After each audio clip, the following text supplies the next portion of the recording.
بسم اللہ الرحمن الرحیم۔ ابو مسلم کہتے ہیں کہ میں حضرت ابو امامہ رضی اللہ تعالی عنہ کی خدمت میں حاضر ہوا اور مسجد میں تشریف فرما تھے۔ میں نے عرض کیا کہ مجھ سے ایک صاحب نے آپ کی طرف سے یہ حدیث نقل کی ہے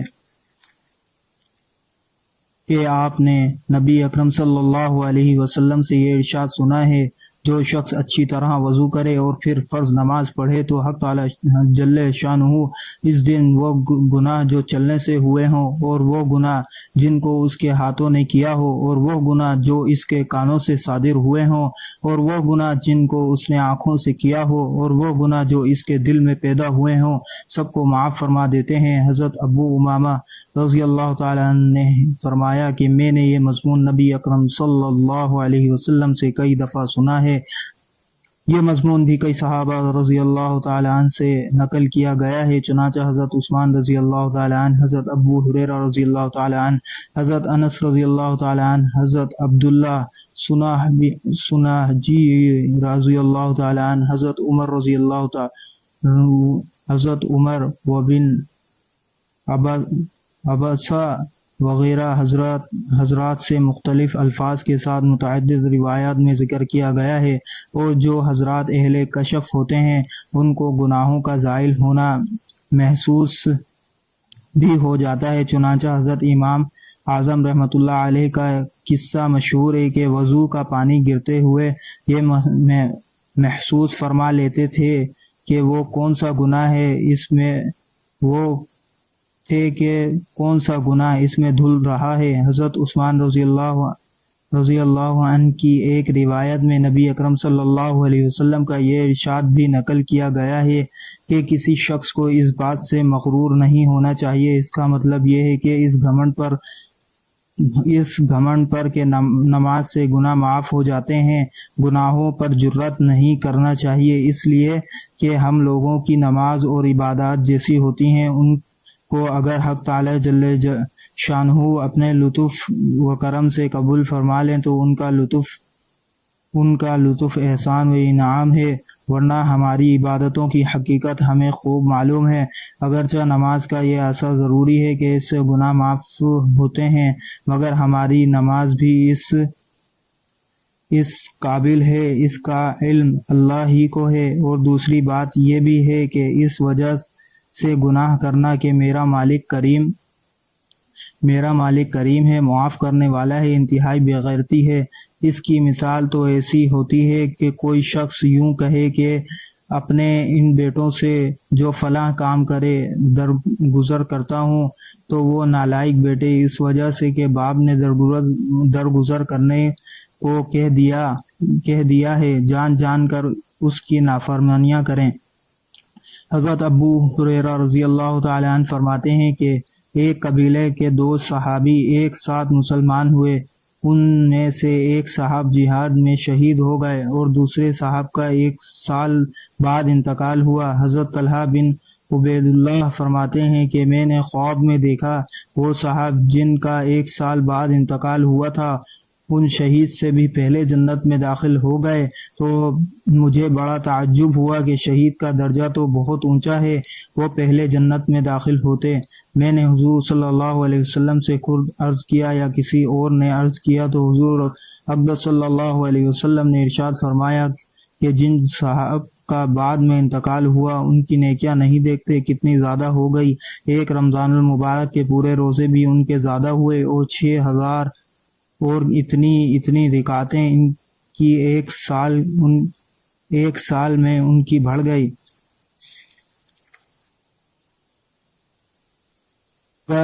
اگر 1 سال کے تمام مہینے 29 دن کے لگائے جائیں اور صرف فرض اور وتر کی 20 رکعتیں شمار کی جائیں، تب بھی 6960 رکعتیں ہوتی ہیں، اور جتنے مہینے 30 دن کے ہوں گے 20 رکعتوں کا اضافہ ہوتا رہے گا، اور سنتیں اور نوافل بھی شمار کیے جائیں تو کیا ہی پوچھنا۔ ابن ماجہ میں یہ قصہ اور بھی مفصل آیا ہے۔ اس میں حضرت طلحہ رضی اللہ تعالیٰ عنہ جو خواب دیکھنے والے ہیں وہ خود بیان کرتے ہیں کہ ایک قبیلے کے دو آدمی حضور اقدس صلی اللہ علیہ وسلم کی خدمت میں ایک ساتھ آئے اور اکٹھے ہی مسلمان ہوئے۔ ایک صاحب بہت زیادہ مستعد اور ہمت والے تھے، وہ ایک لڑائی میں شہید ہو گئے، اور دوسرے صاحب کا 1 سال بعد انتقال ہوا۔ میں نے خواب میں دیکھا کہ میں جنت کے دروازے پر کھڑا ہوں اور وہ دونوں صاحب بھی وہاں ہیں۔ اندر سے ایک شخص آئے اور ان صاحب کو جن کا 1 سال بعد انتقال ہوا تھا اندر جانے کی اجازت ہو گئی، اور جو صاحب شہید ہوئے تھے وہ کھڑے رہ گئے۔ تھوڑی دیر بعد پھر اندر سے ایک شخص آئے اور ان شہید کو بھی اجازت ہو گئی اور مجھ سے یہ کہا کہ تمہارا ابھی وقت نہیں آیا، تم واپس چلے جاؤ۔ میں نے صبح کو لوگوں سے اپنے خواب کا تذکرہ کیا، جب اس پر تعجب ہوا کہ ان شہید کو بعد میں اجازت کیوں ہوئی، ان کو تو پہلے ہونی چاہیے تھی۔ آخر حضور صلی اللہ علیہ وسلم سے لوگوں نے اس کا تذکرہ کیا تو حضور صلی اللہ علیہ وسلم نے ارشاد فرمایا، اس میں تعجب کی کیا بات ہے؟ لوگوں نے عرض کیا کہ یا رسول اللہ، وہ شہید بھی ہوئے اور بہت زیادہ متعدد اور ہمت والے بھی تھے، وہ جنت میں، یہ دوسرے صاحب پہلے داخل ہو گئے۔ حضور صلی اللہ علیہ وسلم نے ارشاد فرمایا، کیا انہوں نے 1 سال عبادت زیادہ نہیں کی؟ عرض کیا بے شک کی۔ ارشاد فرمایا، کیا انہوں نے پورے 1 رمضان کے روزے ان سے زیادہ نہیں رکھے؟ عرض کیا گیا بے شک رکھے۔ ارشاد کیا انہوں نے اتنے سجدے 1 سال کی نمازوں سے زیادہ نہیں کی، 1 سال کی نمازوں کے زیادہ نہیں کیے؟ عرض کیا گیا بے شک کیے گئے۔ حضور صلی اللہ علیہ وسلم نے فرمایا، پھر ان دونوں میں آسمان زمین کا فرق ہو گیا۔ اس نوع کے قصے کئی لوگوں کے ساتھ پیش آئے۔ ابو داؤد شریف میں 2 صحابہ رضی اللہ تعالیٰ عنہ کا قصہ اس قسم کا صرف 8 دن کے فرق سے گزر گیا ہے کہ دوسرے صاحب کا انتقال 1 ہفتے بعد ہوا، وہ بھی ہفتے بعد ہوا، پھر بھی وہ جنت میں پہلے داخل ہو گئے۔ حقیقت میں ہم لوگوں کو اس کا اندازہ نہیں کہ نماز کتنی قیمتی چیز ہے۔ آخر کوئی بات تو ہے کہ حضور اقدس صلی اللہ علیہ وسلم نے اپنی آنکھوں کی ٹھنڈک نماز میں بتلائی ہے۔ حضور صلی اللہ علیہ وسلم کی آنکھ کی ٹھنڈک جو انتہائی محبت کی علامت ہے، معمولی چیز نہیں۔ ایک حدیث میں آیا ہے کہ 2 بھائی تھے، ان میں سے ایک 40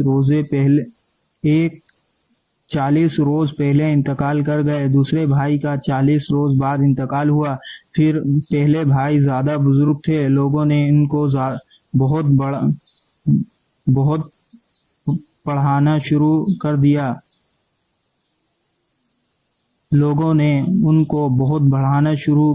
دیا۔ حضور صلی اللہ علیہ وسلم نے ارشاد فرمایا، کیا دوسرے بھائی مسلمان نہ تھے؟ صحابہ رضی اللہ تعالیٰ عنہ نے عرض کیا کہ بے شک مسلمان تھے، مگر معمولی درجے میں تھے۔ حضور صلی اللہ علیہ وسلم نے ارشاد فرمایا کہ تمہیں کیا معلوم کہ ان 40 دن کی نمازوں نے ان کو کس درجے تک پہنچا دیا ہے؟ نماز کی مثال ایک میٹھی اور گہری نہر کی سی ہے جو دروازے پر جاری ہو، اور آدمی 5 دفعہ اس میں نہاتا ہو تو اس کے بدن پر کیا میل رہ سکتا ہے؟ اس کے بعد پھر دوبارہ حضور صلی اللہ علیہ وسلم نے فرمایا، تمہیں کیا معلوم کہ اس نمازوں نے جو بعد میں پڑھی گئی اس کو کس درجے تک پہنچا دیا ہے؟ حضور اقدس صلی اللہ علیہ وسلم کا ارشاد ہے کہ جب نماز کا وقت آتا ہے تو ایک فرشتہ اعلان کرتا ہے کہ اے آدم کی اولاد اٹھو اور جہنم کی اس آگ کو جسے تم نے گناہوں کی بدولت اپنے اوپر جلانا شروع کر دیا ہے بجھاؤ۔ چنانچہ دیندار لوگ اٹھتے ہیں، وضو کرتے ہیں، ظہر کی نماز پڑھتے ہیں، جس کی وجہ سے ان کے گناہوں کی صبح سے ظہر تک کی مغفرت کر دی جاتی ہے۔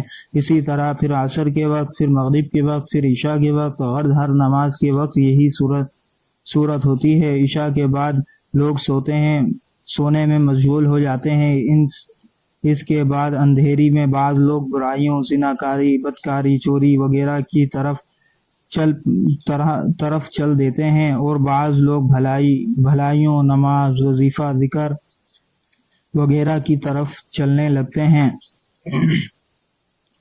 حضور حدیث کی کتابوں میں بہت کثرت سے مضمون آیا ہے کہ اللہ جل شانہ اپنے لطف سے نماز کی بدولت گناہوں کو معاف فرماتے ہیں، اور نماز میں چونکہ استغفار خود موجود ہے جیسا کہ اوپر گزرا، اس لیے صغیرہ اور کبیرہ ہر قسم کے گناہ اس میں داخل ہو جاتے ہیں، بشرطے کہ دل سے گناہوں پر ندامت ہو۔ خود حق تعالی شانہ کا ارشاد ہے، اقیم الصلاۃ طرفی النہار وزلفا من اللیل ان الحسنات یذہبن السیئات، جیسا کہ حدیث نمبر 3 میں گزرا۔ حضرت سلمان رضی اللہ تعالیٰ عنہ ایک بڑے مشہور صحابی ہیں، وہ فرماتے ہیں کہ میں عشاء کی نماز ہو لیتی ہے تو تمام آدمی 3 جماعتوں میں منقسم ہو جاتے ہیں۔ ایک وہ جماعت ہے جس کے لیے یہ رات نعمت ہے اور کمائی ہے اور بھلائی ہے، یہ وہ حضرات ہیں جو رات کی فرصت کو غنیمت سمجھتے ہیں، اور جب لوگ اپنے راحت و آرام اور سونے میں مشغول ہو جاتے ہیں تو یہ لوگ نماز میں مشغول ہو جاتے ہیں، ان کی رات کو ان کے لیے اجر و ثواب بن جاتی ہے۔ دوسری وہ جماعت ہے جن کے لیے رات و بال عذاب ہے، یہ وہ جماعت ہے جو رات کی تنہائی اور فرصت کو غنیمت سمجھتے ہیں اور گناہوں میں مشغول ہو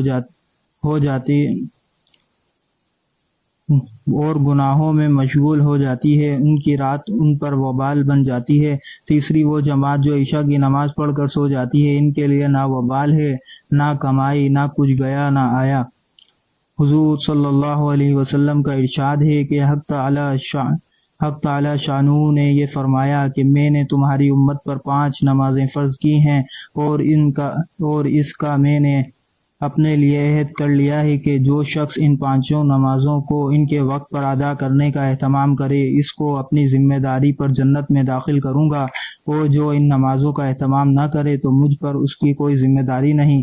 ایک دوسری حدیث میں یہ مضمون اور وضاحت سے آیا ہے کہ حق تعالی شانہ نے 5 نمازیں فرض فرمائی ہیں، جو شخص ان میں لاپرواہی سے کسی قسم کی کوتاہی نہ کرے، اچھی طرح وضو کرے اور وقت پر ادا کرے، خشوع و خضوع سے پڑھے، حق تعالی شانہ کا عہد ہے کہ اس کو جنت میں ضرور داخل فرمائیں گے، اور جو شخص ایسا نہ کرے اللہ تعالی کا کوئی عہد اس سے نہیں، چاہے اس کی مغفرت فرمائے چاہے عذاب دیں۔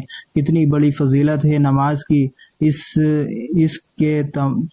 کے اہتمام سے اللہ کے عہد میں اور ذمہ داری میں آدمی داخل ہو جاتا ہے۔ ہم دیکھتے ہیں کہ کوئی معمولی سا حاکم یا دولت مند کسی شخص کو اطمینان دلا دے یا کسی مطالبے کا ذمہ دار ہو جائے یا کسی قسم کی ضمانت کر لے تو وہ کتنا مطمئن اور خوش ہوتا ہے، اور اس حاکم کا کس قدر احسان مند اور گرویدہ بن جاتا ہے۔ یہاں ایک معمولی عبادت پر جس میں کچھ مشقت بھی نہیں ہے، مالک الملک 2 جہاں کا بادشاہ عہد کرتا ہے، پھر بھی لوگ اس چیز سے غفلت اور لاپرواہی کرتے ہیں۔ اس میں کسی کا کیا نقصان ہے، اپنی ہی کم نصیبی اور اپنا ہی ضرر ہے۔ ایک صحابی رضی اللہ تعالی عنہ فرماتے ہیں کہ ہم لوگ لڑائی میں جب خیبر کو فتح کر چکے تو لوگوں نے اپنے مال غنیمت کو نکالا، جس میں متفرق سامان تھا اور قیدی تھے، اور خرید و فروخت شروع ہو گئی کہ ہر شخص اپنی ضروریات خریدنے لگا اور دوسری زائد چیزیں فروخت کرنے لگا۔ اتنے میں ایک صحابی رضی اللہ تعالی عنہ حضور صلی اللہ علیہ وسلم کی خدمت میں حاضر ہوئے اور عرض کیا کہ یا رسول اللہ، مجھے آج کی اس تجارت میں اس قدر نفع ہوا کہ ساری جماعت میں سے کسی کو بھی اتنا نفع نہیں مل سکا۔ حضور صلی اللہ علیہ وسلم نے تعجب سے پوچھا کہ کتنا کمایا؟ انہوں نے عرض کیا کہ حضور میں سامان خریدتا رہا اور بیچتا رہا جس میں 300 اوقیہ چاندی نفع میں بچی۔ حضور صلی اللہ علیہ وسلم نے ارشاد فرمایا کہ میں تمہیں بہترین نفع کی چیز بتاؤں؟ انہوں نے عرض کیا ضرور بتائیے۔ ارشاد فرمایا کہ فرض نماز کے بعد 2 رکعت نفل۔